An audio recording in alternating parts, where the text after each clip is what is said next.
Hi everyone, as requested, I'm going to review the video called The Foods You Need to Eat to Prevent Dementia. If you were to try and design a lifestyle for someone that would onset their predisposition or lack of neurodegeneration as quickly as possible, what would you prescribe that person? If you were like you're some demon from hell and you want to try and make this person's brain degenerate toward some dementia, Parkinsonian style thing, what would you get that person to do? I would deprive them of sleep. We know sleep is crucially important. Sleep is when your brain is actually cleaning itself of proteins that are associated with the condition. So amyloid beta, tau protein, we see increases in cerebrospinal fluid on just one night of shortened sleep.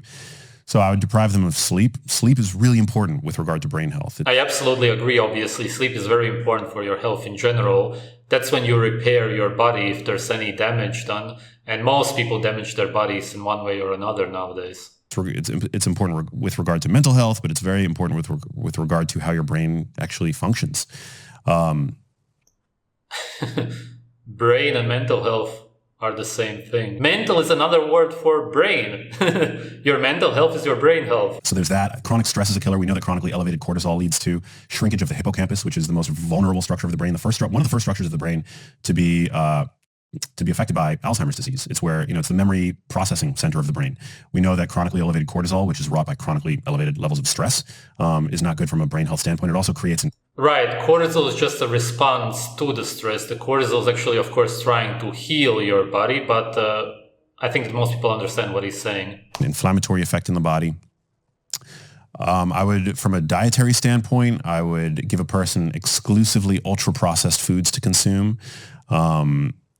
We know that these kinds of foods not only create inflammation in the body, but they drive adiposity or obesity. Inflammation is good, of course. I don't know if he realizes that. Inflammation is always good for your body. Inflammation is only your body trying to heal itself. That's it. There's nothing else to it. It's a bad sign if your body is inflamed, which is maybe what he's trying to say. That's what most people confuse. That for sure is true. You should, of course, not have an inflamed body, but the inflammation in and of itself is always good. We know that they create the phenomena of insulin resistance, and we know that insulin resistance is not good from a brain health standpoint. Actually, in Alzheimer's disease, you see a reduction in the brain's ability to generate energy from glucose. Yes, that's why nowadays they call dementia type 3 diabetes. It's brought upon by an overconsumption of carbohydrates. Throughout your whole life, carbohydrates are sugar. What he may not understand is that when you eat a ketogenic or even a low-carb diet, that your insulin sensitivity improves. And in the Alzheimer's affected brain, that ability is diminished by about 50%. And the brain is a ravenous energy consumer. And so, that's just like lights out for the brain, right? You can imagine. It's interesting that when babies drink breast milk, even though it has sugar, they are in ketosis always. Their brains function because of ketones. That's the alternative energy source.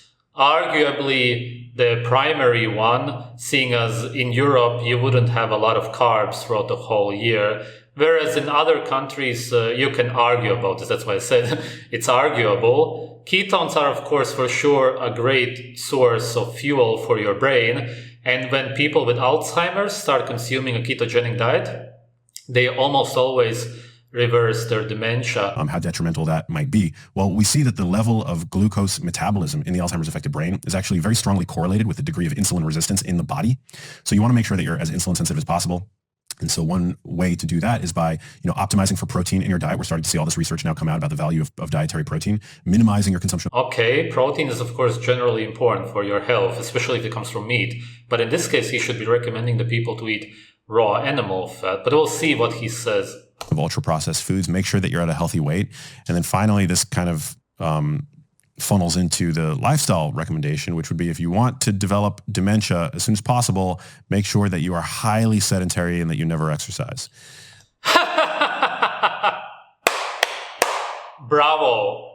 You already seemed completely ignorant, but this just blows me away. Oh my God, it's so incredibly contradictory because before that he said that you should not raise your cortisol, seeing as you should not be in a stressful state. Stress is very bad for you in general, and he also said it is bad for dementia. Now he says, do the most stressful activity on earth. There's really nothing more stressful than exercising, working out, which absolutely skyrockets your cortisol, which, as he said, would be an indicator of you eventually getting dementia. Your health would get worse. It makes zero sense. Oh my God. The brain thrives atop a body that's, moving and that's exercising. Well, wait. Moving is one thing. All humans, all animals in general move. There's no animal on earth that doesn't move in some way. Exercising is to exert yourself. It causes exertion. That's something completely else. Movement is natural and causes zero stress. Exercise is unnatural and causes incredible stress. No human being in nature has ever been reported to exercise in any way. Exercise is when you exert yourself for no reason at all, except that you have been brainwashed to believe that it's healthy. No exercise that is done today is done for a reason. You simply go to the gym just to go to the gym again. You go jogging just to go jogging again. There's absolutely no purpose to it whatsoever. Stress in itself could happen in nature, but it could also not. One human being could be absolutely stressed, which means that they would be unhealthier and die earlier, and another one could go through life without any stress at all. Stress is always bad for you, and working out is just the worst kind of stress. It's just so contradictory, it's insane. And there's tons of evidence now on this, both as a preventative strategy and also as a way to slow down the progression of Come on. Where's the proof, man? Degeneration. So making sure that you're resistance training, and I can't underscore that enough. Resistance training is super, super important. We're seeing a correlation now. Andy Galpin. Oh, we are seeing a correlation now. Really, a correlation, association. So nothing scientific, anti-science. Okay, yeah. Nothing new. You can create a correlation between washing your hands with warm water and you getting gray hair. It doesn't matter. It's a religious belief. It's anti-scientific. Who's become fairly prominent in our space, just published a paper looking at whole body strength and cognitive function. And this is one of many papers, right, that has come out showing us the link between robustness, strength, and it's not even necessarily muscle mass, right?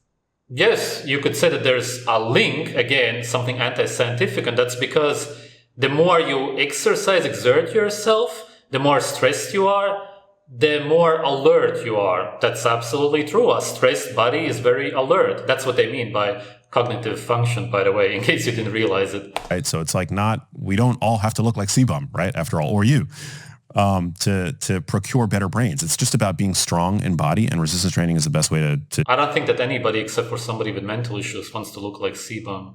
To do that, and optimizing for protein again. And so, yeah, right okay, there. so if that's the I have no proof for anything that I'm saying.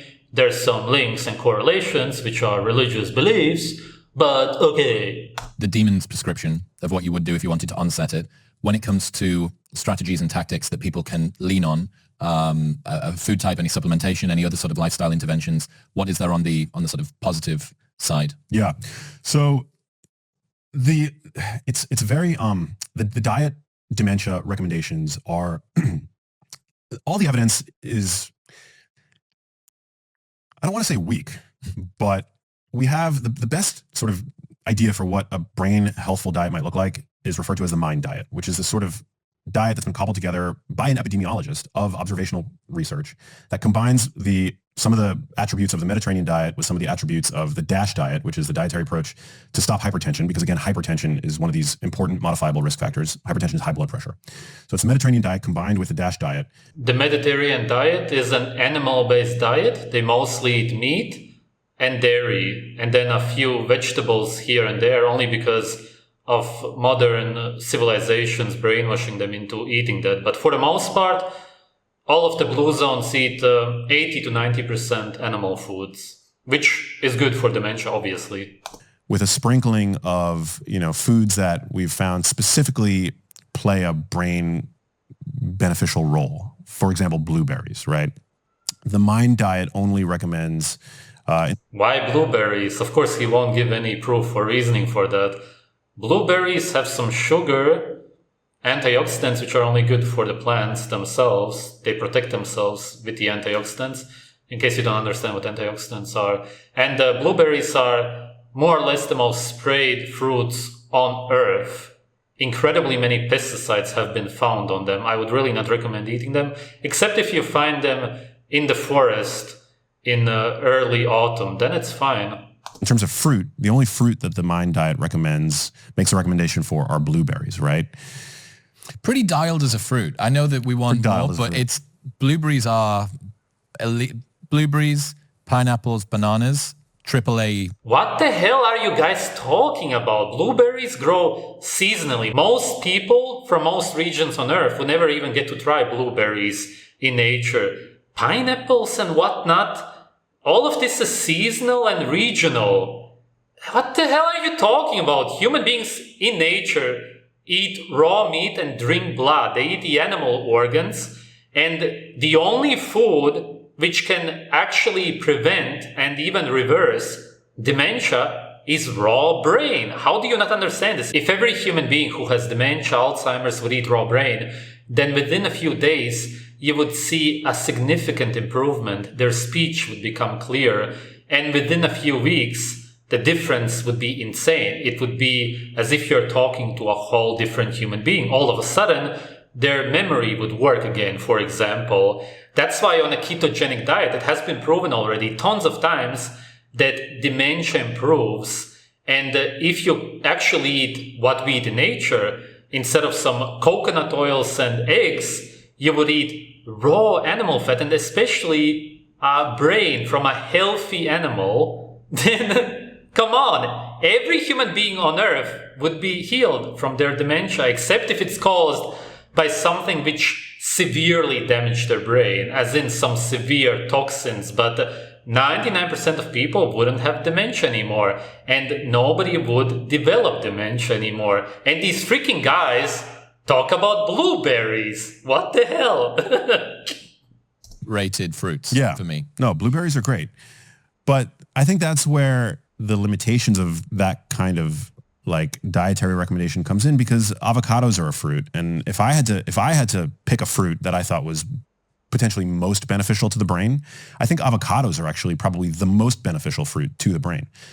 Why? Oh wait, let's hear what he has to say. Because they have the highest proportion of fat protecting, specifically. I knew that he's going to say that avocados have monounsaturated plant oils. The brain is made out of DHA. There's also some monounsaturated oils, saturated fat, cholesterol, the myelin protective layer, sugar. Some cells in your eyes and your brain can't function without glucose, protein. That's exactly why when these people start eating animal fat again, their dementia starts reversing. But again, like I said, they only eat coconut oil, and if they get lucky, then they get some eggs, seeing as they themselves can't even decide anything anymore. It's that their children, for example, feed them something. Unfortunately, it's usually the care homes or the hospitals that take care of them. And of course, they only feed them bread with marmalade, which is why they eventually die. That's how unhealthy the food is in these places. My point is that they, of course, heal by eating brain right away, or any kind of animal fat, but brain is the best. The protective coating of your cells is destroyed by all kinds of toxins and whatnot. That's a whole different topic. That's why your brain becomes exposed and all tangled up, so to speak, which is exactly what dementia is. Which is of particular relevance to the brain, because the brain is made of fat. And not just any type of fat, but the brain is comprised primarily of polyunsaturated fatty acids, which are especially damage prone. They're the most chemically unstable of fatty acids. You have your polyunsaturated fatty acids, your monounsaturated fatty acids, and your saturated fatty acids. Why do you recommend avocados then, the monounsaturated ones? Sure, all of them are important, but DHA, for example, is protected by the saturated fat, the cholesterol. That's why the brain is stable as such. Saturated fatty acids being the most chemically stable. But your brain is comprised primarily of polyunsaturated fats. DHA fat, docosahexaenoic acid, and arachidonic acid. And so we need to protect these fats, right? The brain is a crucible for oxidative stress because it's metabolizing 25% of every breath you take in a container the size of a grapefruit. So it makes up 2 to 3% of your body's mass, yet accounts for 25% of your body's oxygen metabolism. So again, crucible for oxidative stress. What can help protect the brain under those circumstances? Antioxidants. And so fat-protecting antioxidants are really important. I think avocados are, again, one of the best brain foods that you can consume. Avocados have brain-protective antioxidants? What? Where? Show some kind of proof. The most important antioxidant for the human being is cholesterol by far. There's many more, but avocados? People in nature don't even eat avocados. Avocados are super tiny, the natural ones, and they are only found in some regions seasonally, again, just like the blueberries. He's recommending foods which most humans would have never even tried naturally. They are not accessible. It just doesn't make any sense to recommend foods which most people don't even have access to. They're also rich in compounds like lutein and zeaxanthin, which we know are really supportive of cognitive function. Or you could just eat a brain which literally has everything that you need for your brain. Or you can eat regional, seasonal food, which humans in nature didn't even have access to for the most part. Pick one. Which one makes more sense? Wonderful source of potassium, which we know is really important for cardiovascular health. So, the Mind diet is a great starting place. But there was just a randomized control trial that put the Mind diet, compared the Mind diet in a at-risk population, I believe, and found no benefit over just a calorie deficit in an older adult population. So, you see what I'm saying? So nutrition science is incredibly weak, and that's where you can't be prone to scientism, which is like this, adherence to scientific data as if it is religious doctrine. That's just not how it works, right? Like nutrition. Okay, I agree with him. That's very important. You shouldn't see anything scientific, simply a paper that somebody releases, as the absolute truth, obviously. But a lot of people do nowadays. A lot of people who are into so-called science, most of which isn't even actual science by definition, will just believe it blindly. Just like anybody used to read the Bible and believe that Jesus used to exist. Just like that. And a lot of these papers simply give their beliefs and opinions about a topic which you are then supposed to blindly believe, but you should never do that. Science is harder to study than drugs, and yet it's much less well funded. So a whole foods diet is my prescription. It's a diet that incorporates both animal products. I think grass-fed, grass-finished red meat is a brain health superfood. Okay, I'm really glad that he said that. Along with avocados and dark leafy greens and... No, avocados, okay, you can argue that the monounsaturated oils could be in some way somehow useful, minimally. But green leaves, which are unnatural, indigestible, full of toxins, which will destroy every cell that they touch, including your brain cells, and also full of pesticides nowadays, are those supposed to be somehow healthy for your brain? Or what the hell are you talking about, man? No human being in nature eats green leaves. You're just living in some kind of fantasy. Shellfish, I think, are incredible. Legumes, I think, are incredible. But yeah, I think omnivory 100%. And avoiding the ultra-processed food is Shellfish for sure, because of the DHA alone. Legumes, they are cultivated, not found in nature. In other words, of course you should not eat them. He's combining these foods which are good for your brain and some which would never be even eaten in nature at all. Therefore, it's impossible that they are good for your brain. You would have to have a starved brain to actually think of these ridiculous ideas. Processed foods as best you can. Foods with refined grains, foods with added sugar, foods with refined bleach and deodorized seed oils. I think that's the way to go. I noticed that at no point in this preventable neurodegeneration conversation have you mentioned doing Sudoku or brain training or crossword puzzles or anything like that. Is this just so low down on the sprinkling on the cake and everything else is the foundation, or is there something in the brain training wise? No, that's a good question. I think keeping active and staying socially engaged and doing things that require that draw on a complex array of cognitive processes, I think that's very helpful. And there is evidence that can help build what's called the cognitive reserve, which is super important. So the cognitive reserve basically stipulates that the more you have to lose... Really, none of this helps. If you don't eat a lot of animal fat, especially raw animal fat, which would be ideal, then no matter what games you play, your mind is simply not going to work. It really doesn't help with dementia, especially. As that is part of your cognitive horsepower backup. I like how he has this drink in the corner there. I don't know what that is. In a metal can. Toxic heavy metals are going to also cause dementia. It's just funny, kind of ironic. But I have a great friend group, which you're obviously, of course, a part of, but I also have like my family close, and I feel super lucky, and my heart goes out to people who don't have that. But yeah, loneliness is not being alone. I think it's important to make that decision. It's good to make friends with your mind. Distinction. An onset of dementia, maybe?